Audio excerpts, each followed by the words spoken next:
प्रभु राम देव भगवान अल्लाह खुदा ईश आदि नाम एक ही शक्ति के हैं। वो कैसा है, कहां है, कैसे मिलता है, किसने देखा है?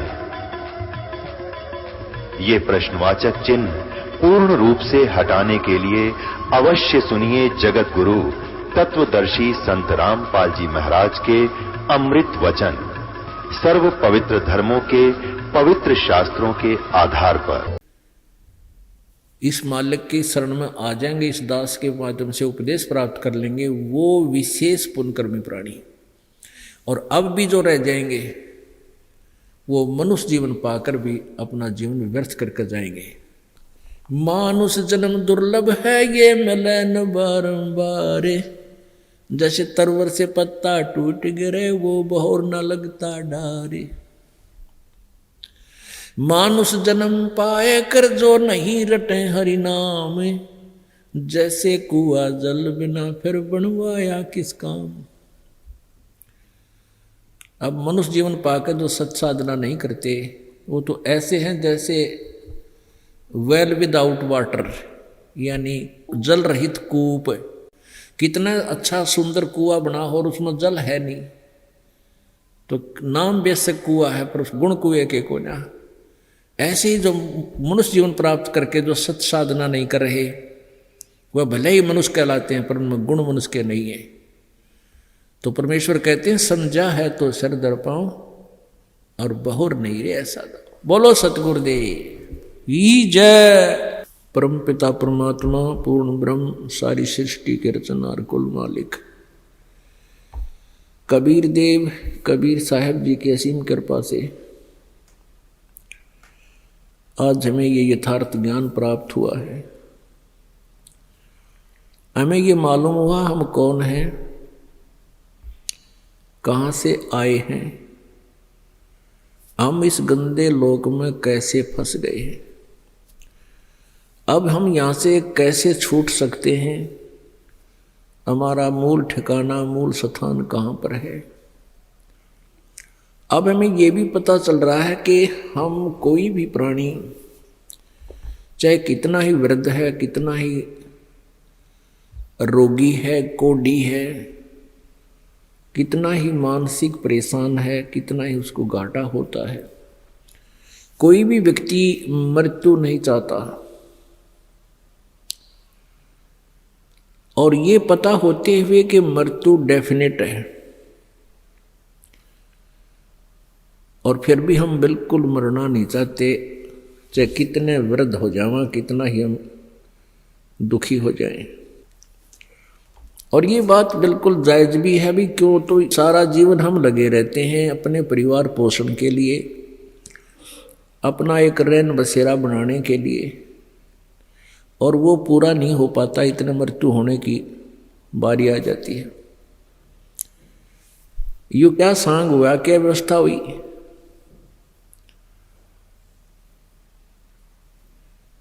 एक विशेष विचारणीय विषय है कि इंसान सारा जीवन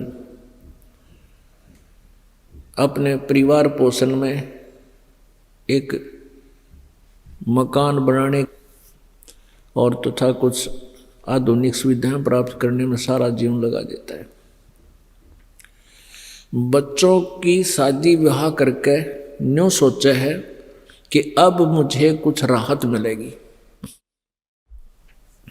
इतने बुढ़ापा दस्तक दे देता आकर के लिए मैं भी आ गए बोले त्यार। कदे आंख बनवानी, किधर जाड़ पड़वानी, किधर सिर में दर्द, किधर कड़े दुख है, कमर में दर्द, ऐसी बिरान माटी हो इस जीव की। अब हमारे को दूर से दिखाई देने लगा क्योंकि हमारा अज्ञान रूपी मोतियाबिंद का ऑपरेशन कर दिया परमात्मा ने। हमारे को आज वो वृद्ध अवस्था खड़ी दिखाई देती है। इसका विकल्प क्या है कि परमात्मा के चरणों में लगा रहने से, सच्ची श्रद्धा से भक्ति करने से वो दुख में समय हमारा आसानी से व्यतीत हो जाएगा। परमात्मा का सहयोग हमारे साथ रहेगा तो हमें बहुत हल्का बनेगा वो दुख। और जो परमात्मा की भक्ति नहीं करते और अच्छी पोस्ट से रिटायर होते हैं और अच्छे उनको डिपॉजिट जमा पैसा उनका मिलता है और बच्चे उसी समय 50-50 कर लेते हैं, 2 हैं तो आधा कर लेंगे और पिताजी के पास केवल पेंशन रह जाएगी।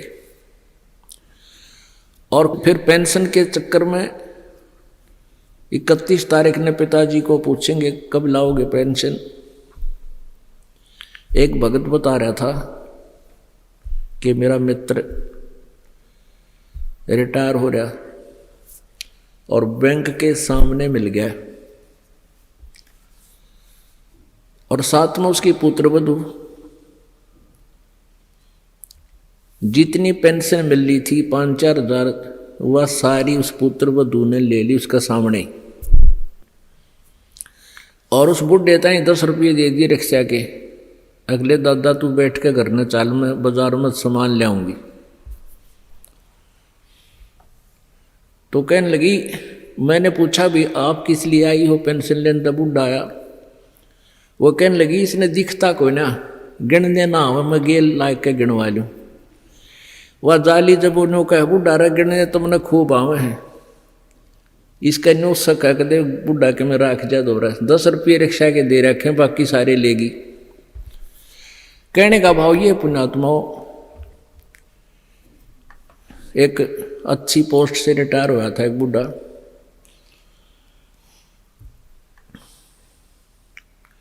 वो हमारा सेवक बना था, फिर वो पता नहीं क्या उकचुक लगी, दिल्ली का रहने वाला था। ऐसी चर्चा चल रही थी, कहने लगे कि ऐसे बनता है बुढ़ापे में।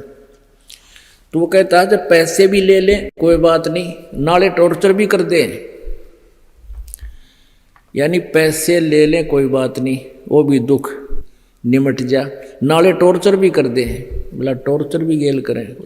और परमात्मा ने ये पहले बता रखे हमारे को कि तुम्हारे साथ ऐसा होगा जो परमात्मा की साधना नहीं करते।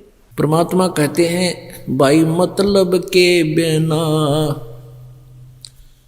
कोई नहीं प्यारा, स्वार्थ के बिना कोई नहीं प्यारा। बूढ़ा हो वह पड़े खाट में सुने वचन खारे, बूढ़ा हो वह पड़े खाट में सुने वचन खारे। कुत्ते तावण का भी सुख को ना ये छाती फूकण हारे। भाई मतलब के बिना कोई नहीं प्यारा। बूढ़े हो जाते हैं, आंखों से दिखाई नहीं दे, और बूढ़ा बुढ़िया की चारपाई गेट का आगे डला कर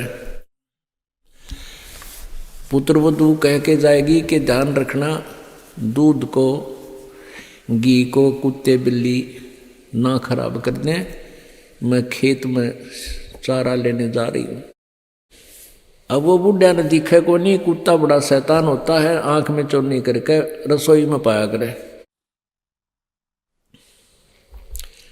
एक पुत्रवधू उनकी आई, देखा कुत्तों ने दूध भी खराब कर रखा और घी भी। तो बूढ़ा बुढ़िया को कहती है कि तुम तो छाती फूको मारी, तुम्हारा इतना सुख भी कोई ना, तुम कुत्तों ने हटा दो, यानी कुत्तों की से रखवाली कर दो। बूढ़ा हो वह पड़े खाट में सुने वचन खारे। कुत्ते तावण का भी सुख को ना ये छाती फूकण हारे। ये टॉर्चर और नाले होगा गेल। तो इस तरह परमात्मा कहते हैं कि कोई भी व्यक्ति, जैसे अभी आपने दिन के सत्संग में सुना था गीता जी अध्याय नंबर 7 के श्लोक नंबर 29 में 29 में, कि जो व्यक्ति मेरे इस ज्ञान पर आश्रित होकर उन तत्वदर्शी संतों के संपर्क में जाकर उस तत्ब्रह्म से यानी परम अक्षर पुरुष से, परम अक्षर ब्रह्म से और सारे आध्यात्मिक ज्ञान से और सभी कर्मों से जो परिचित हो जाता है तो वो केवल जरा मरण मोक्षाय, जरा और मरण से मोक्ष के लिए यानी से छुटकारे के लिए ही प्रयत्न करते हैं। तो जरा मरण इसलिए बताया कि यहाँ बुढ़ापा सबसे डेंजरस टाइम है इस जीव का, और साथ में फिर मृत्यु उसते ही बूंदी और होनी डेफिनेट। तो ऐसा क्यों है? क्योंकि हम ऐसे लोक में रहा करते थे जहां मृत्यु नहीं होती थी, और ये मृत्यु हमें कति गंवारा नहीं है और यह हो रही है। इसलिए हमें यहां सत्संग में आने से पता चलता है कि हम कौन हैं, कहां से आए हैं। इस मनुष्य जीवन का उद्देश्य क्या है, ये जानकारी परमेश्वर ने स्वयं आकर के हमें दी है। वो परमात्मा प्रत्येक युग में आते हैं और अपनी जानकारी आप ही बताते हैं। अपने द्वारा रची हुई सृष्टि को स्वयं ही बता सकते हैं और कोई नहीं बता सकता। और यहाँ के भगवान, यहाँ के स्वामी काल भगवान, जिसको ब्रह्म कहते हैं, जिसको क्षर ब्रह्म क्षर पुरुष भी कहते हैं, ये 21 ब्रह्मांड का स्वामी है, 21 ब्रह्मांड का मालिक है। इसको एक श्राप लगा हुआ है, इसको एक बीमारी लगी हुई है, 1 लाख मानव शरीरधारी प्राणियों का नित आहार करने की। उसके लिए इसने हमें यहां पर पाल रखा है। पुण्यात्माओं, प्रत्येक व्यक्ति परमात्मा को दयालु बताता है और भगवान उसी का नाम होता है। परमात्मा उसी को कहते हैं जो दुख ना दे, केवल सुख दे। पुण्यात्माओं, और यहाँ के हम जैसे पदार्थ देखते हैं, बहते हुए झरने, गंगा जैसी दरिया, और दिन रात बन रहे हैं, बहुत अच्छी पृथ्वी दे रखी है, इसके ऊपर बाग बगीचे, काजू किशमिश सेब संतरे, और साथ में कितने अच्छे और बहुत से पदार्थ हैं। इन सब को देख करके ऐसे लगता है कि परमात्मा बहुत ही दयालु है, कितनी सुविधा हमें प्रदान कर रखी है। और जब हम समाचार में सुनते हैं या आसपास के क्षेत्रों में से पता चलता है दुर्घटना हुई जिसमें एक ही परिवार के 3 सदस्य की मृत्यु होगी, कहीं पर भूकंप आ गया, अक्षेत्र का अक्षेत्र विनाश को प्राप्त हुआ, तो ऐसे हम देखें तो फिर परमात्मा की दयालुता शंका के घेरे में आ जाती है। पुण्यात्मा, गीता जी अध्याय नंबर 15 के श्लोक नंबर 1 से 4 में, और गीता जी अध्याय नंबर 8 के श्लोक नंबर 18 से लेकर 22 तक एक विशेष व्याख्या की है। और गीता जी अध्याय नंबर 15 के श्लोक नंबर 16-17 में इस गीता ज्ञान दाता से अन्य कोई परमात्मा परमेश्वर बताया है। गीता जी अध्याय नंबर 8 के श्लोक नंबर 3, 8, 9, 10, 18 से 22, गीता जी अध्याय नंबर 15 के श्लोक नंबर 1 से 4, 16 और 17 में, और भी बहुत से स्थानों पर गीता जी अध्याय नंबर 18 के श्लोक नंबर 62, 66, अध्याय नंबर 18 के श्लोक नंबर 46, इनमें अन्य कोई परमात्मा है जो परमेश्वर है गीता ज्ञान दाता से, और उसके विषय में जानकारी दी है।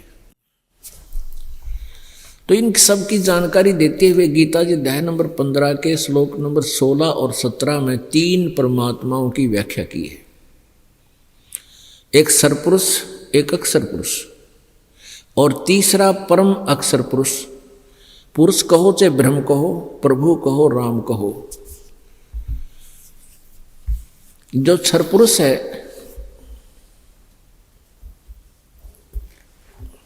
ये देखिएगा, क्योंकि यही पवित्र सदग्रंथ हम पहले भी पढ़ा करते थे, लेकिन वो अब परमात्मा की वाणी सत्य सिद्ध होती है। भाई सतगुर बिन काहू न पाया ज्ञाना, जो थो था बुस छड़े किसाना। गुरु बिन वेद पढ़े जो प्राणी, समझे न सार रहे अज्ञानी। गुरु के बिना जो वेद पढ़ते हैं वो कुछ नहीं समझ पाते, अज्ञानी ही रहते हैं। और गुरु जी के बिना, सतगुरु के बिना किसी को भी ज्ञान प्राप्त नहीं हुआ। वो तो ऐसे रह गए जैसे थोथे भुसको, यानी जैसे धान होते हैं, उन दानों को झाड़ लेते हैं, उसके पास प्राण रह जाती है। कोई उस प्राण के ऊपर लठ बजा रहा है, लाठी मारा, डंडे मारो, उसने पटक पटक कर मार रहा, झाड़ रहा है, कुछ नहीं निकला है, वो थोथा भूस है। तो ऐसे ही जो तत्वदर्शी संत के अभाव से जो ज्ञान वेदों को, गीता आदि अन्य सदग्रंथों को पढ़ते हैं, वो तो ऐसे हैं जैसे थोथे भूस को कूट रहे हों, अर्थात यूजलेस, निराधार, यानी बगैर किसी लाभ के, किसी वो उसका प्रयत्न है, उससे कोई लाभ नहीं, यूजलेस। तो प्रसंग हम यहाँ ये क्लियर करना चाहते हैं कि एक तरफ तो परमात्मा दयालु कहते हैं, और फिर यहाँ दया नाम की चीज नहीं।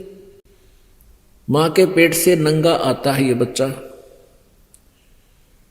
और शुरुआत कहाँ से हुई थी इसके, अपना कोई लंबे लंबे पत्ते वृक्षों के जोड़ तोड़ कर अपना शरीर को ढका करते थे। धीरे धीरे बुद्धि विकसित हुई, परमात्मा की दया हुई, तो कपड़ों की खोज होगी, और भी सुविधाएं बहुत सी हमने बना ली अपने स्तर पे। आप कहीं जंगल में जा रहे हो, वर्षा आ जाती है, सारे भी जो बीमार हो, चाहे सुखी हो चाहे दुखी हो, ओले गिरते हैं, मट मट सिर में लागे, कट्टा कट की तो भाज दौड़ कर जान बचा ली तो बचा ली, ना सारा फूट जाए, बेहोश हो जाए। फ्लड आ जाती है, कितने का जाओ, कोई जच्चा मरो चाहे बच्चा मरो, रोगी मरो चाहे जवान मरो, कोई किसी प्रकार की कोई बाधा नहीं। तो इन बातों को देखकर फिर अब हमें डर लगने लग गया, क्योंकि हमारी आंखों का जो ऑपरेशन था हो गया, अज्ञान रूपी अंधकार हट गया, और हमने उस दयालु भगवान का पता लग गया। गीता जी अध्याय नंबर 15 के श्लोक नंबर 16 और 17 में 3 भगवान है, पुरुष, क्षर पुरुष और अक्षर पुरुष। ये देखिएगा, श्रीमद् भगवत गीता, और इसके अनुवादक हैं जय दयाल गोविंद का। ये अधिक से अधिक यही बिक्री है, और इसी का नित्य पाठ किया जाता था। नित्य स्वाध्याय के लिए इसी का प्रयोग होता रहा ज़्यादातर। गीता प्रेस गोरखपुर से प्रकाशित है। ये जय दयाल गोविंद का अपने हैंड राइटिंग में लिखा हुआ है। गीता जी अध्याय नंबर 15 का श्लोक नंबर 16-17 में 3 परमात्मा अलग अलग दिखाए हैं, वर्णित किए। देखिएगा, अध्याय नंबर 15 और श्लोक नंबर ये 16 इधर है, ये 16। इसकी संस्कृत भी हम देखेंगे, क्योंकि ये नागरी लिपि है, कोई दिक्कत नहीं। दिवौ इमौ पुरुषौ लोके, शर च अक्षर एव च शर सर्वाणी भूतानि कटुस्थ अक्षर उच्यते। इसका अर्थ ये बना है कि इमौ माने इस, लोके माने लोक में, दिवो माने 2, पुरुषो माने परमात्मा प्रभु स्वामी हैं। दो भगवान हैं, एक सर एक अक्षर। इस दोनों को हम यहाँ भी लगा सकते हैं, सर पुरुष और अक्षर पुरुष। इस संसार में इस संसार में दो भगवान हैं, सरपुरुष और अक्षर पुरुष, ये दो परमात्मा हैं। और इसी प्रकार इनके लोक में सर माने नाशवान, सर्वाणी भूतानी, सभी प्राणियों के स्थूल शरीर तो नाशवान है और जीवात्मा अक्षर माने अविनाशी कही गई है। इव सर माने तो नाशवान, अक्षर माने अविनाशी। सर माने नाशवान, अक्षर माने जो नाशवान ना हो, अविनाशी कहा गया। तो यहाँ इसमें दो भगवान लिखे, सरपुरुष और अक्षर पुरुष। और इसी प्रकार इनके लोकों में स्थूल शरीर तो सबके नाशवान है, इनके भी, दोनों के, अक्षर पुरुष के भी। और जीवात्मा ये तो किसी की मरती ही नहीं, कुत्ते की भी नहीं मरती, गधे की भी नहीं मरती। इन्होंने अनुवाद किया है, इस संसार में नाशवान और अविनाशी भी ये दो प्रकार के पुरुष माने प्रभु हैं। इन्होंने लिखना था, इस संसार में नाशवान और अविनाशी ये भी दो प्रकार के परमात्मा हैं, भगवान हैं, पुरुष हैं, प्रभु हैं। और संपूर्ण प्राणियों के शरीर तो नाशवान है, जीवात्मा अविनाशी कहा जाता। अब यहाँ किया कमाल 70वें में, उत्तम पुरुष है तो अन्य है, पुरुष माने प्रभु परमेश्वर, उत्तम पुरुष श्रेष्ठ प्रभु पुरुषोत्तम तो अन्य ऊपर वर्णित इस सरपुरुष और अक्षर पुरुष से, इन दोनों से कोई और है। उत्तम पुरुष है तो अन्य परमात्मा इति उदाहरते। ये दास इस परमात्मा शब्द को डिफाइन करना चाहता, उसके लिए इतना कुछ आपके समक्ष प्रस्तुत करना पड़ेगा, इतना लंबा चौड़ा उदाहरण बनाना पड़ेगा। उत्तम पुरुष है तो अन्य, यह पुरुष भी लिखा है और परमात्मा भी लिखा है। उत्तम पुरुष है तो अन्य है, ऊपर वालों से, दोनों भगवानों से कोई और है जिसे परमात्मा उदाहरता माने कहा जाता है, जिसको परमात्मा कहा जाता है। यह लोकत्रयम जो तीनों लोकों में आविश्य माने प्रवेश करके विभर्ति सबका धारण पोषण करता है, वह अवय ईश्वर है। ये अवय शब्द है, ये अविनाशी, वो अविनाशी परमात्मा है, ईश्वर है। उत्तम पुरुष तो अन्य ही है, यानी सही भगवान श्रेष्ठ परमात्मा तो ऊपर वर्णित दोनों से कोई और है, जो तीनों लोकों में प्रवेश करके सबका धारण पोषण करता है, और उसको अविनाशी परमेश्वर परमात्मा इस प्रकार कहा गया है। अब ये दास बताओगा, अब उत्तम पुरुष तो अन्य ही है, यहाँ पुरुष और परमात्मा दो शब्दों का प्रयोग या अक्षरों का प्रयोग हुआ है। अब ऊपर 16वें श्लोक में, 15वें अध्याय के 16वें श्लोक में अक्षर पुरुष भी कहा। अक्षर पुरुष का अर्थ होता है अविनाशी प्रभु, और सर पुरुष का अर्थ सीधा ही नाशवान परमात्मा। पहले तो ये डिफाइन करना पड़ेगा कि ये अक्षर क्यों कहा और फिर नाशवान कहा अक्षर पुरुष को।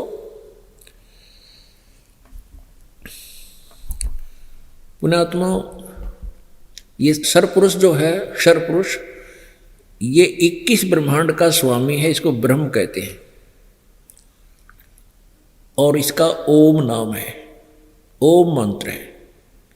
गीता जी अध्याय नंबर 17 के श्लोक नंबर 23 में लिखा है, ओम तत्सत इति निर्देश है ब्रह्मणे त्रिविध समर्थ है। ब्रह्मणे माने उस अक्षर पुरुष का जो इन दोनों से अलग है, उस परमात्मा के पाने का ओम तत्सत, ये 3 मंत्र का जाप है। उसमें ओम जाप सरब्रह्म का, और तत् ये सांकेतिक है, ये अक्षर ब्रह्म का, अक्षर पुरुष का, और सत्य ये भी सांकेतिक है, दास बताएगा, ये परम अक्षर पुरुष का, परम अक्षर ब्रह्म का, यानी पूर्ण ब्रह्म के। ये इनका अलग अलग मंत्र है। ये 21 ब्रह्मांड का स्वामी है सरपुरुष यानी ब्रह्म, जिसको ज्योति निरंजन काल भी कहते हैं, जिसने श्री कृष्ण जी में प्रवेश करके गीता जी का ज्ञान दिया, श्रीमद् भगवत गीता का ज्ञान दिया।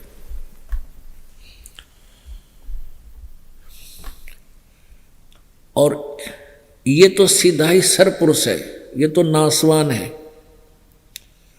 और अक्षर पुरुष, अक्षर का अर्थ ही अविनाशी होता है, लेकिन अक्षर पुरुष भी नाशवान है, यह अविनाशी नहीं है। अब इसको डिफाइन करना है भाई, अविनाशी भी कहा और नाशवान भी कहा। जैसे इवन की एज देखनी पड़ेगी।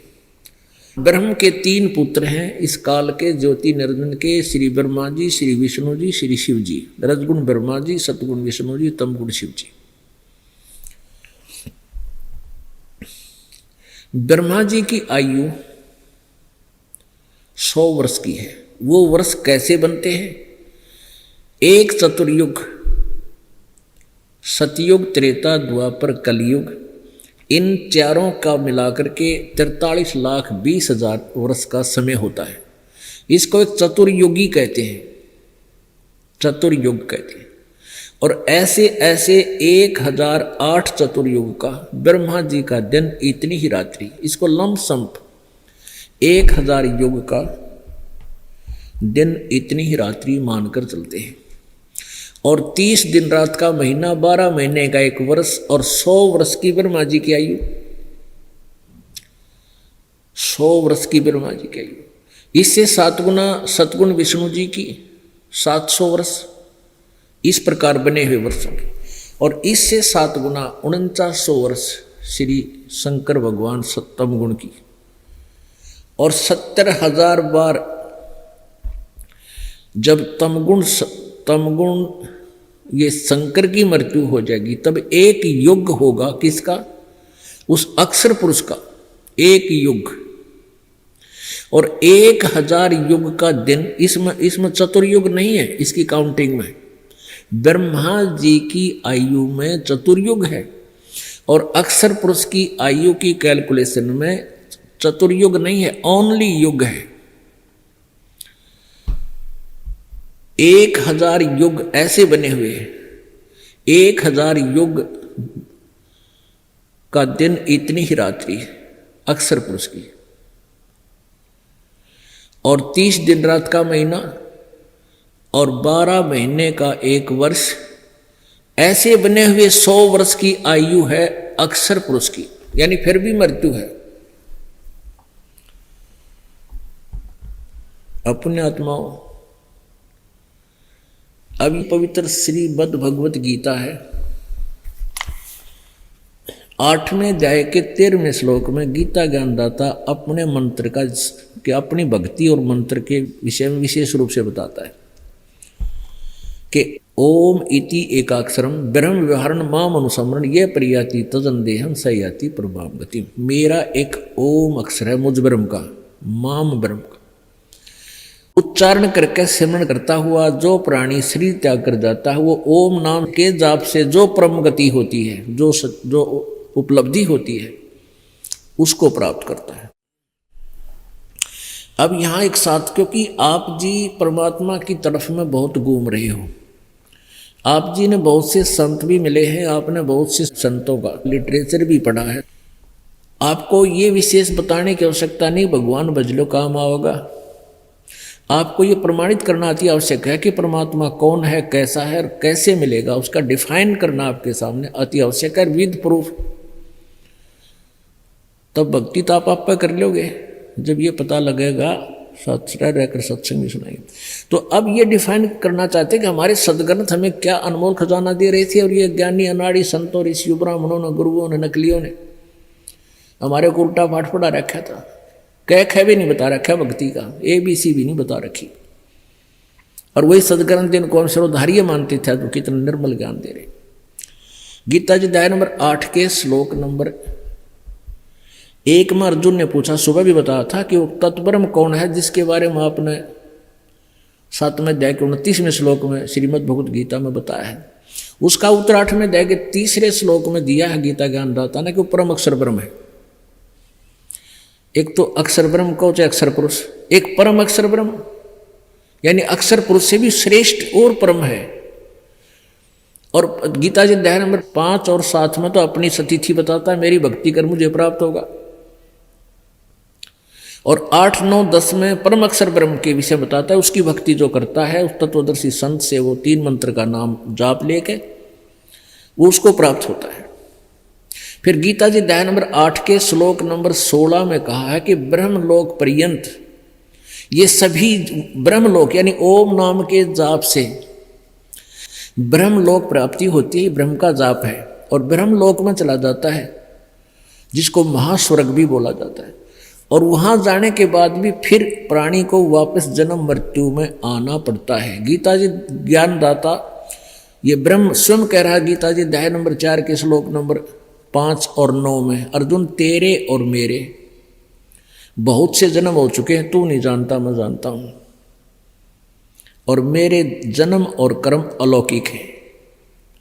8वें अध्याय के 17वें श्लोक में जो अनुवाद इन अनुवादकर्ताओं ने किया है बिल्कुल गलत रखा है, उसको अब स्पष्ट करना चाहते हैं। तो उसमें बताया कि जो उस परमात्मा की भक्ति करता फिर उसकी दोबारा जन्म नहीं होता। और अक्षर पुरुष की यहाँ आयु कैलकुलेशन बता रखी है 8वें अध्याय के 17वें श्लोक में आपको दिखाते हैं। ये देखिएगा अध्याय नंबर 8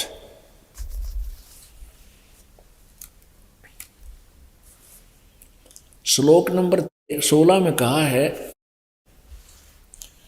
कि ये अर्जुन ब्रह्मलोक पर्यंत सब लोक पुनरावर्ती में, यानी ब्रह्मलोक तक भी सभी का जन्म और मृत्यु होता है। ये इन्होंने इसका विश्लेषण नीचे किया है। पुनरावर्ती का क्या अर्थ होता है, अर्थात जिनको प्राप्त होकर पीछे संसार में आना पड़े ऐसे। और 15वें अध्याय के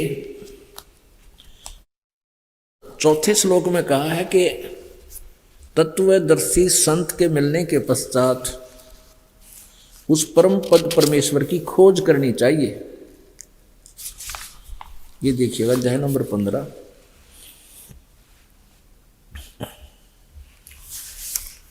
और श्लोक नंबर 4। उसके पश्चात उस परम पद रूप परमेश्वर को भली भांति खोजना चाहिए, जिसमें गए हुए पुरुष फिर लौटकर संसार में नहीं आते, और जिस परमेश्वर से इस पुरातन संसार रूपी संसार वर्ष की प्रवृत्ति विस्तार को प्राप्त हुआ था, जिस परमेश्वर ने सर्व ब्रह्मांडों की संसार रूपी वृक्ष की रचना की है, उसी आदि पुरुष नारायण की मैं शरण हूं। ओहो, यानी कोई और है गीता ज्ञानदाता से। इस प्रकार दृढ़ निश्चय करके उस परमेश्वर का मनन और निधिध्यासन करना चाहिए। प्रपदे माने पूजा करनी चाहिए, उसकी साधना करनी चाहिए, जहां जाकर फिर लौटकर संसार में नहीं आती। और गीता ज्ञानदाता कहता है तेरे मेरे बहुत जन्म हो लिए और आगे भी होते रहेंगे। ब्रह्मलोक पर्यंत ये सभी पुनरावर्ती में हैं। इन्होंने आगे अनुवाद गलत किया है कि मुझे प्राप्त होकर पुनर्जन्म नहीं होता, नहीं तो गीता जी अध्याय नंबर 4 के श्लोक नंबर 5 और 9 का ये सारा आशय खत्म हो जाता है। यहाँ इसका अर्थ बनता है कि जो ये नहीं जानते कि मुझे प्राप्त होकर भी जन्म मृत्यु होती है, वो मुझे प्राप्त होकर फिर भी ब्रह्मलोक में जाते हैं तो भी वापस जन्म मृत्यु में आते हैं। इसका अर्थ ये है। अब इसका 8वें अध्याय का जो आपने 16वें श्लोक का सुना कि ब्रह्मलोक में गए हुए प्राणी भी वापस जन्म मृत्यु में आते हैं। इससे सिद्ध हुआ कि ओम नाम और ब्रह्म की साधना करने वाले भी पूर्ण मोक्ष प्राप्त नहीं होता। यहाँ कंसेप्ट क्लियर करना चाहता है ये दास कि इन्होंने अनुवाद गलत किए हैं। 8वें अध्याय के 17वें श्लोक में उस अक्षर पुरुष की आयु बता रखी है। ये देखिएगा 8वें अध्याय का 17वां श्लोक, ये 8वें अध्याय का और ये 17वां श्लोक। ये 16वां आपने देखा कि आ ब्रह्मभुनाथ, यानी हे अर्जुन ब्रह्मलोक पर्यंत सब लोग पुनरावर्ती में, वहां गए हुए प्राणी फिर जन्म मृत्यु में आते हैं। 17वां इसमें देखना सहस्र युग पर्यंतम, सहस्र युग है, यहाँ सहस्र चतुर्युग नहीं है, ये ध्यान करना यहाँ, क्योंकि ये मूल संस्कृत को हम अनुवाद करेंगे, इन्होंने गलत किया हुआ। इसमें सहस्र चतुर्युग नहीं है, सहस्र युग पर्यंतम। यह माने दिन और यथ ब्रह्मण माने इस अक्षर पुरुष का ब्रह्मणे का अर्थ होता है, क्योंकि यहाँ आयु कैलकुलेशन है तो यहाँ ब्रह्मणे का अर्थ बनेगा इस अक्षर पुरुष पर ब्रह्म का, बड़े भगवान का, ब्रह्म से जो बड़ा है, ब्रह्मण है बड़ा, उससे बड़ा। विदु जान, रात्रिम रात्रि भी, युग सहस्रांतम, इसमें चतुर्युग नहीं है। ते अहो रात्रि विदु जना।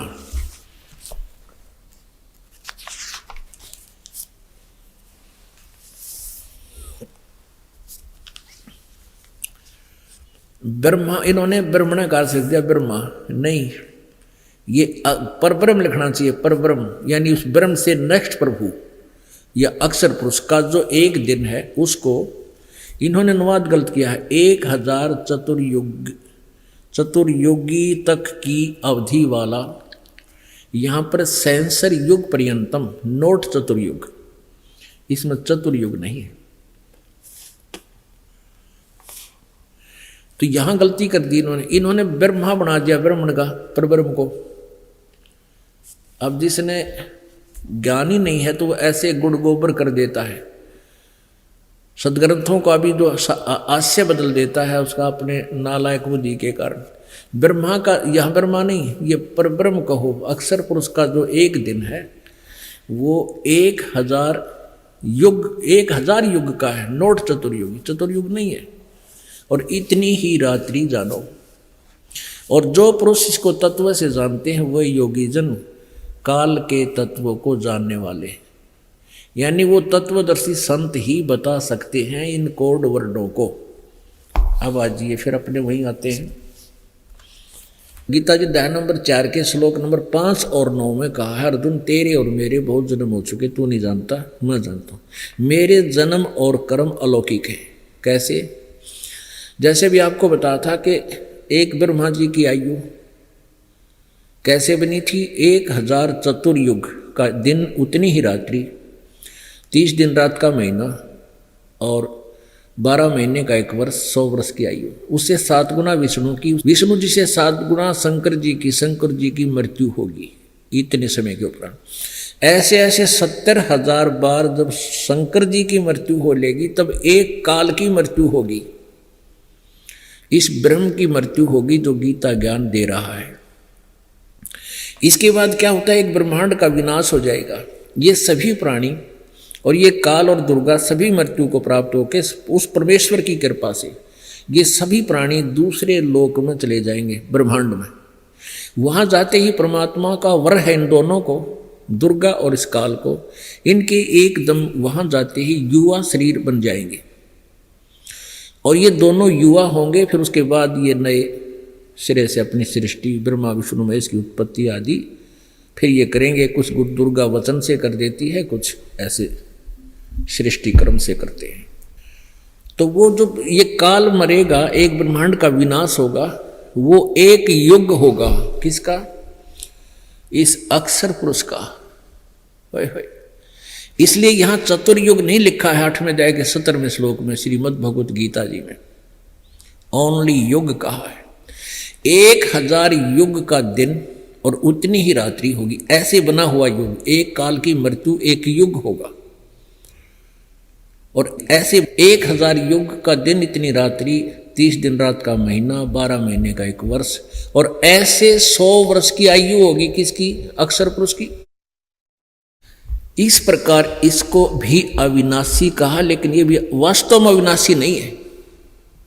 जैसे एक कप है चीनी का बना हुआ, सफेद मिट्टी सी का, ये तो अंडरस्टूड है, ये तो समझो सरपुरुष है, इसका ऐसे मटेरियल का शरीर, इसके प्राणियों का, इसका ये तो अंडरस्टूड है। फर्श पर गिरा और टुकड़े टुकड़े क्रैक जरूर होगा। और दूसरा एक स्टील का कप हो, चाय पीने का, यानी स्टील धातु से बनी हुई कोई वस्तु हो, तो वो उस मिट्टी की धातु से बने हुए कप की तुलना में घना अविनाशी है। बहुत लंबे समय में हो तो का खराब, उसको भी जंग लगेगा, लेकिन वो पीरियड बहुत लंबा होगा। इस प्रकार उस धातु की तुलना में, मिट्टी वाली धातु की तुलना में स्टील धातु अविनाशी कही गई है, लेकिन है इसका विनाश। जैसे सोना ये ऐसे जंग से विनाश को प्राप्त नहीं होता, तो इसको अविनाशी हम कहें। तो ऐसे ही अब इस अक्षर पुरुष को अविनाशी कहा कि इसकी इतनी लंबी आयु है, लेकिन मरेगा, मृत्यु इसकी भी होगी, लेकिन सर पुरुष की तुलना में इसको अक्षर पुरुष ही कहा। आगे फिर इसका निर्णायक ज्ञान दिया है।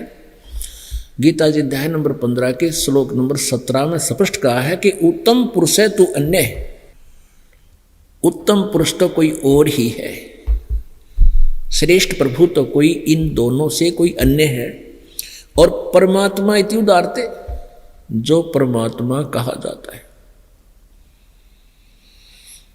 अब यहां परमात्मा की डेफिनेशन आपको बताने जा रहे हैं कि परमात्मा उसे कहते हैं जो केवल सुख दे, दुख ना दे। तो यहां गीता जी अध्याय नंबर 15 के श्लोक नंबर 17 में कहा कि वो परमात्मा कहा जाता है, वो तीसरे नंबर का। और ये लोग तरम आविश्य विभर्ति अवे ईश्वर है, वो वास्तव में अविनाशी परमेश्वर है और वही तीनों लोकों में प्रवेश करके सबका धारण पोषण करता है। अब पहले ये प्रसंग क्लियर करते हैं कि परमात्मा इति उदारते हैं।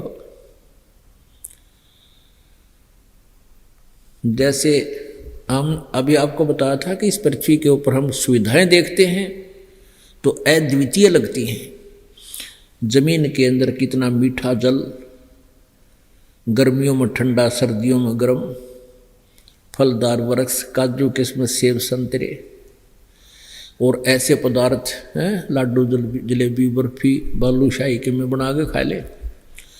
और फिर देखते हैं कि किस पड़ोस में देखा कि वहाँ हाहाकार मच गया, क्या हो गया, इकलौता पुत्र था, मृत्यु को प्राप्त हुआ।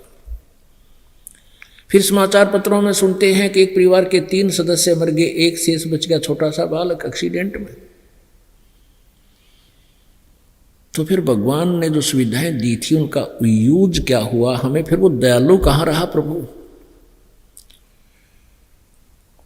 परमेश्वर कबीर जी ने आकर बताया, ऋग्वेद मंडल नंबर 9 सूक्त नंबर 82 यानी 82 के मंत्र नंबर 1 से लेकर 3 तक, ऋग्वेद मंडल नंबर 9 सूक्त नंबर 86 के मंत्र 26-27, इनमें स्पष्ट किया है कि वो परमात्मा कबीर देव सतलोक से अपने अमर धाम से, सनातन परम धाम से गति करके आता, वहां से चलकर आता है और वो अपनी श्रेष्ठ आत्माओं को मिलता है, उनको ज्ञान देता है। तो उन श्रेष्ठ आत्माओं में से एक आदरणीय धर्मदास साहिब जी थे। धर्मदास जी को परमात्मा ने बताया कि धर्मदास, तुम यहां जो अपनी संतान संपत्ति और जो सुविधाएं आप मान रहे हो हमारी है नहीं, काया तेरी है नहीं, ये माया कहां से हो, चरण कमल में ध्यान रखो, इन दोनों को खो। जब काया तेरी नहीं है, ये शरीर तेरा नहीं है, विनाश होगा, तो अब माया तेरी कैसे होगी। तब धर्मदास जी ने पूछा है परमात्मा ये है क्या फिर ये सांग। तब परमात्मा ने कहा धर्मदास ये ऐसी व्यवस्था है, ये कसाई है, ये काल, यहाँ का जो भगवान है जिसको ब्रह्म कहते हैं, सरपुरुष जिसको कहते हैं सरपुरुष, सरब्रह्म भी इसी को कहते हैं, ज्योति निरंजन इसी का नाम है। गीता जी अध्याय नंबर 11 के श्लोक नंबर 32 में स्वयं कहता है कि मैं काल हूँ अर्जुन, और सबको खाने के लिए अब प्रवृत्त हुआ हूँ। श्री कृष्ण काल नहीं थे, न पहले कभी काल कहा गीता जी ज्ञान से अलग, न बाद में कभी अपने आप को काल कहा।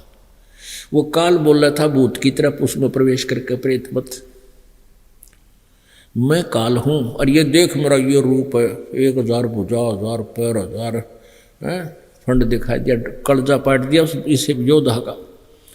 भगवान तो भगवान के दर्शन के लिए हम जाते हैं। अरीसा भगवान होता है, इसका था तू न मर जाएगी तय, जिस आप अर्जुन ने दिखाया कि मेरा यो असली रूप है। तो भगवान के दर्शन इसलिए करने जाते हो, देखते आत्मा प्रसन्न हो, शीतल स्वभाव हो, बोलने की विनम्रता हो, प्यार मिले, दुख ना हो, सुखी सुख हो, इसलिए भगवान को ढूंढते। इसे बुढ़े ने देखते कलजा पाट जब पता उसने के गड्ढा इसे भगवान ने, तो वो कहे ये है मेरा असली रूप और मैं काल हूँ, और हम इसकी पूजा किया करते थे। और इसकी पूजा करने वालों को महर्षि कहा करते थे, बड़े विद्वान हैं।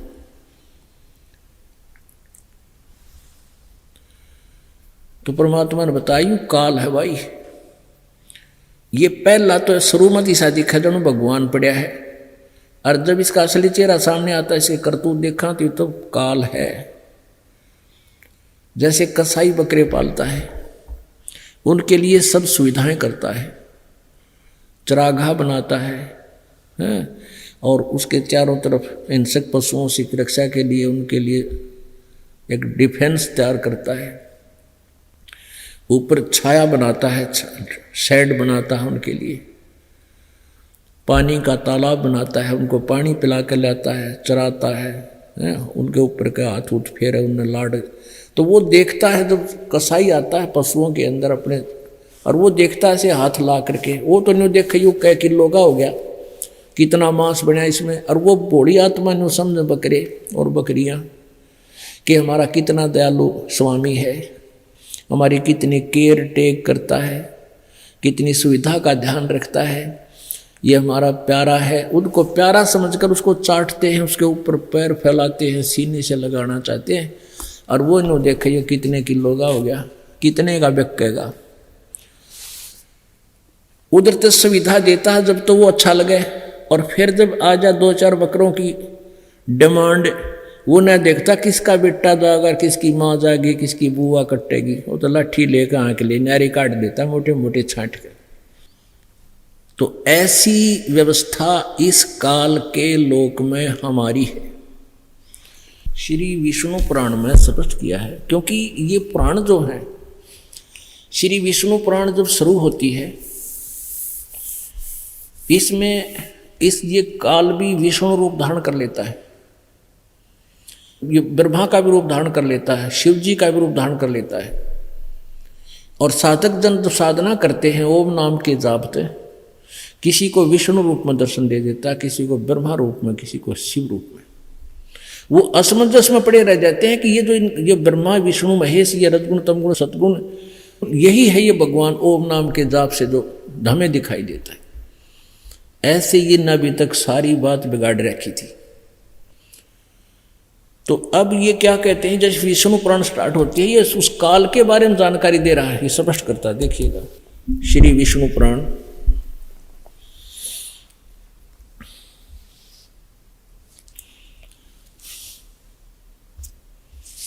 गीता प्रेस गोरखपुर से प्रकाशित है ये।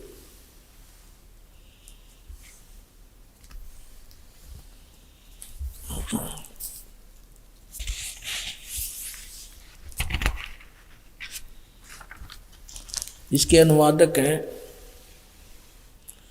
श्री मुनीलाल गुप्त, और गीता प्रेस गोरखपुर से प्रकाशित है।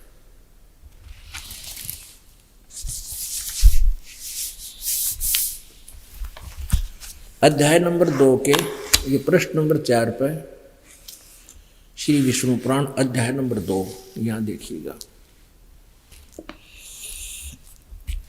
इसके मंत्र नंबर 15 में, श्लोक नंबर 15 में, हे द्विज, परब्रह्म का प्रथम रूप पुरुष है। हे द्विज, परब्रह्म का प्रथम रूप पुरुष है, अव्यक्त और व्यक्त इसके अन्य रूप हैं, तथा काल उसका परम रूप है। अब ये अनुवाद करता और ये इसके वक्ता भी अनभिज्ञ थे, अज्ञानी थे। इन्होंने कोशिश की है डिफाइन कुछ करने की, पर नहीं कर पाए। यहाँ हे द्विज, ये परब्रह्म कहे, परब्रह्म कहे इस काल ने, विष्णु ने, ये विष्णु रूप में दर्शन देते। यहाँ देखिएगा, यही अध्याय नंबर 2 ही चल रहा है, और इसका मंत्र नंबर 27 में, 15 आपने पढ़ा, 27 पढ़ा। हे मैत्रेय, प्रलय काल में प्रधान प्रकृति के साम्य अवस्था में स्थित हो जाने और पुरुष के इस काल के प्रकृति से पृथक स्थित हो जाने पर विष्णु भगवान का काल रूप परिवर्त होता है। विष्णु भगवान का काल रूप परिवर्त होता है। अब दुर्गा के साथ रहता है तब तो ये विष्णु रूप, ब्रह्मा रूप या शिव रूप धारण करता है, और दुर्गा को पार्वती, ब्रह्मा के साथ सावित्री रूप में, विष्णु के साथ लक्ष्मी रूप में, शंकर के साथ पार्वती रूप में रखता है, तो तब तो ये इन रूपों में रहता है। विष्णु रूप लक्ष्मी के साथ विष्णु रूप में रहता है, और जब उस दुर्गा को छोड़ देता है एक, तो ये अपने किस्म ब्रह्मांड में जा करके अपने वास्तविक काल रूप में विराजमान हो जाता है। तो यहाँ लिखा है कि मैत्रेय प्रलय काल में प्रधान यानी प्रकृति के साम्य अवस्था में स्थित हो जाने पर और पुरुष के इस काल के दुर्गा से पृथक स्थित हो जाने पर ये किस्म ब्रह्मांड में चला जाता है। भगवान विष्णु का काल रूप परिवर्त होता है। और यहाँ इसी के बारे में जिक्र है ये कि हे द्विज परब्रह्म यानी इस काल का, विष्णु कहो चाहे काल, महाविष्णु कहो चाहे काल कहो, ब्रह्म है ये, परब्रह्म गलत लिखा है। हे द्विज उस परब्रह्म का प्रथम रूप पुरुष है, भगवान जैसा है, परमात्मा जैसा है, और अव्यक्त और व्यक्त उसके अन्य रूप हैं, साकार और निराकार जो ना दिखता और किसी रूप में आ जाता है, और परंतु तथा काल उसका परम रूप है। प्रथम तो उसका भगवान जैसा है वो, यानी फर्स्ट इंप्रेशन तो इसका ऐसा दिखे है, फर्स्ट इंप्रेशन तो देखे भाई भगवान ने बड़ी सुविधा दे रखी है, बड़े देखो झरने बह रहे हैं, कि तो बाग बगीचे खड़े हैं और बड़ी सुंदर हवा चल रही है, नीचे जल है, पानी मीठा है, तो यूँ देखा तो यूँ भगवान ने पड़ा है, परमात्मा दिखे। और जब यूँ हमारी दुर्गति कर रहा, घिस काट रखी, किसी का बेटा मार दिया, किसी बेटी मार दी, किसी कैंसर होगी, किसी को कुछ दुख, और कहीं ओले पड़ गए, सिर फूट गए, ब्लड में खत्म हो गए, यूँ देखा तो यू इसका असली रूप तो यू है, ये काल है। तो यहाँ बताया है कि जैसे कसाई बकरे पालता है, उन बकरों को वो सुविधा देता तो लगा है जो तो बड़ा अच्छा आदमी है, लेकिन उनकी इतनी बुद्धि काम नहीं करती कि श्याम ने 3-4 निकाल ले गया, एक कड़च कर दिए। तो अभी तक हमारी सती थी, हमारी बुद्धि यहाँ सेट थी, हमें पता ही नहीं था हम करें तो करें क्या, कहाँ जाओ। तो यहाँ गीता जी अध्याय नंबर 15 के श्लोक नंबर 17 में, पुण्यात्माओं ये आध्यात्मिक ग्रंथ है, ये कोई बालकों के लिखे हुए या सांगी और भजनी और इन फिल्मी कलाकारों के बनाए हुए गाने नहीं है। ये बहुत ही अच्छा विधान प्रभु का दिया। इसमें एक एक शब्द का बहुत अलग से विश्लेषण होता है, बहुत महत्व गूढ़ रहस्य है। उत्तम पुरुषैतु अन्य परमात्मा इति उदाहरते, वास्तविक भगवान श्रेष्ठ प्रभु तो ऊपर वाले सरपुरुष और अक्षर पुरुष से कोई और ही है, जिसको परमात्मा कहते हैं। होय होय, परम माने श्रेष्ठ, आत्मा माने आत्मा, अच्छी आत्मा कहते हैं, जो उत्कृष्ट आत्मा है, वास्तव में जिसको परमात्मा कह सकते हैं। अब कहन तो परमात्मा हम इसने भी कहे हैं, लेकिन इसको परमात्मा कह जरूर है, पर गुण तक होना परमात्मा वाले, परम आत्मा वाले, श्रेष्ठ आत्मा, नेक आत्मा, चीटी तक भी ना मारे, केवल सुख दे और दुख ना दे, उसको परमात्मा कहते हैं। तो वो सतलोक में सतपुरुष है, वो परम अक्षर ब्रह्म है, वो कबीर देव है, और जो तीनों लोकों में प्रवेश करके सबका धारण पोषण करता है, वो है वो अविनाशी परमात्मा। अपने आत्मा, इससे एक और बात समझ में आओगी अपने। गीता जी अध्याय नंबर 15 के श्लोक नंबर 1 से लेकर 4 में क्या व्याख्या की है कि ऊपर को जड़ वाला और नीचे को तीनों गुण रूपी शाखा वाला, ये उल्टा लटका हुआ संसार रूपी वृक्ष जानो, और इसकी तीनों गुण रूप शाखा रजगुण ब्रह्मा, सतगुण विष्णु, तमगुण शिव जी। और जो संत इस संसार रूपी वृक्ष के सभी अवयवों को, सभी पार्ट्स ऑफ द ट्री के जो बता देगा भिन्न भिन्न के जड़ कौन भगवान है, तना किसे कहते हैं, और डार किसे कहते हैं, और शाखा किसे कहते हैं, और पत्ते क्या है, स वेदवित, वो वेद के तात्पर्य को जानने वाला है, वो तत्वदर्शी संत है। गीता जी अध्याय नंबर 4 के श्लोक नंबर 32 में ये बताया है कि कोई तो ऊपर को पैर करके नीचे को सिर करके साधना करता है, कोई अन्य देवताओं की पूजा करता है, कोई व्रत रखता है, कोई स्वाध्याय ही करता है, कोई केवल अहिंसावादी ही है। यानी अपनी अपनी साधनाएं वो ऐसे कर रहे हैं और प्रत्येक साधक अपनी साधना को पाप नाशक जानता है। यानी जो भी कोई क्रिया कर रहा है वो ने सोचा या बढ़िया है, मुझे सुख देगी।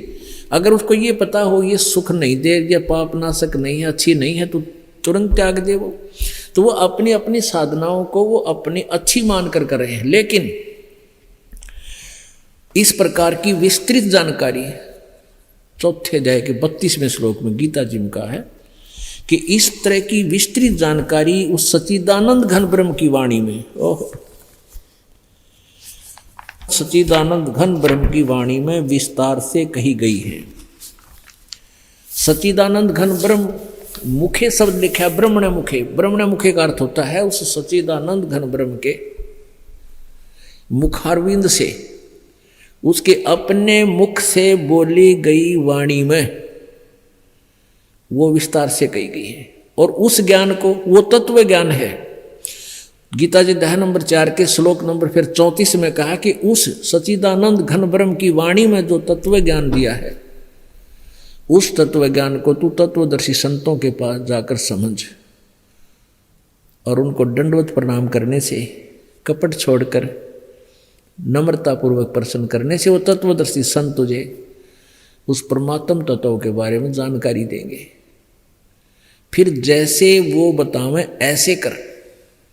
और वो तत्वदर्शी संत होगा कैसा? 15वें अध्याय के प्रथम श्लोक में उसका जानकारी दे दी, पहचान बता दी कि जो उल्टे लटके संसार रूपी वृक्ष को सब अवयवों के साथ साथ भिन्न भिन्न बतावेगा, वो तत्वदर्शी संत है।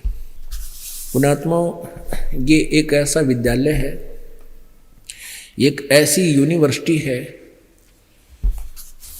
जिसके पढ़े हुए बच्चे मोक्ष प्राप्त करेंगे, सतलोक चले जाएंगे। इसलिए ये दास एक टीचर बनाया परमात्मा ने। और टीचर का प्रथम कर्तव्य होता है कि स्टूडेंट्स को, विद्यार्थियों को सिलेबस से ही जानकारी दे, मनमुखी बाहर की कोई कथा ना सुनावे। अभी तक हमारे को सिलेबस का नाम लेकर के आउट ऑफ सिलेबस स्टडी कराई गई है। इसलिए आज तक हम ये नहीं जान पाए कि ब्रह्मा विष्णु महेश की सतिथि क्या है। ये जन्मते हैं, इनको हम अजरो अमर कहा करते थे, इनका इतिहास, इनकी जीवनी बताती है कि तो नासवान है, इनके माता पिता भी हैं। हमें बताया गया था इनके कोई माता पिता नहीं है। तो इससे सिद्ध है कि हमारे जितने भी पूर्वज थे, इन अनाड़ी अज्ञानी गुरुओं ने सारा उनका जीवन व्यर्थ करा दिया, सारे भूत बना दिए, फिर उनके श्राद्ध का डंडला दिए हैं, 36 पंगे और पा दिए हमारे गेले, 13 मी करो, वैसे करो, फलान करो, इसको गंगा में ले जाओ हैं, और फिर वर्षी करो, महीना करो, 6 माही करो, और फिर श्राद्ध शुरू कर दो। इन्हें तो अपने खान का धंधा बना रखा था। पहले भूत बनवाए और फिर श्राद्ध कढ़वाए। हमने अपने सिलेबस पर ही विश्वास करना। गीता जी अध्याय नंबर 16 के श्लोक नंबर 23 में कहा कि शास्त्र विधि को त्याग कर जो मनमानी पूजाएं करते हैं, साधनाएं करते हैं, मनमाना आचरण करते हैं, उनको ना तो कोई सुख हो, ना गति हो, ना उनकी कोई सिद्धि हो, अर्थात यूजलेस। अध्याय नंबर 16 के श्लोक नंबर 23 में कहा कि शास्त्र विधि को त्याग कर जो मनमानी पूजाएं करते हैं, साधनाएं करते हैं, मनमाना आचरण करते हैं, उनको ना तो कोई सुख हो, ना गति हो, ना उनकी कोई सिद्धि हो, अर्थात यूजलेस। इसलिए 24वें श्लोक में कहा 16वें अध्याय के कि अर्जुन, इससे तेरे लिए कर्तव्य और अकर्तव्य की अवस्था में कौन सी साधना करनी चाहिए, कौन सी ना करनी चाहिए, सदग्रंथ ही प्रमाण है। अन्य किसी की दंत कथा पर विश्वास मत कर। तो दास चाहता है कि आप जी को इन सदग्रंथों से परिचित करा दूं, फिर आप ही अपने मित्रों को, रिश्तेदारों को, बहनों को, भाइयों को और आप भी इस दास की तरह फिर टू दी पॉइंट समझाने लग जाओगे। दास का काम हल्का हो जाएगा। और आगे आगे तो शरीर भी वृद्ध होता जा रहा है। अब तो दास ने 8-8 घंटे, 18-18 घंटे बोल कर देखा, 18-18 घंटे दिन में 3-3 बार सत्संग किया करता था। तो अब मुझे सहयोग मिल गया, बुद्धिमान वर्ग इसमें आने लगे हैं, इंटेलिजेंट बच्चे हैं, सभी शिक्षित हैं, बहन बेटी भाई बुजुर्ग सभी पढ़े लिखे होंगे।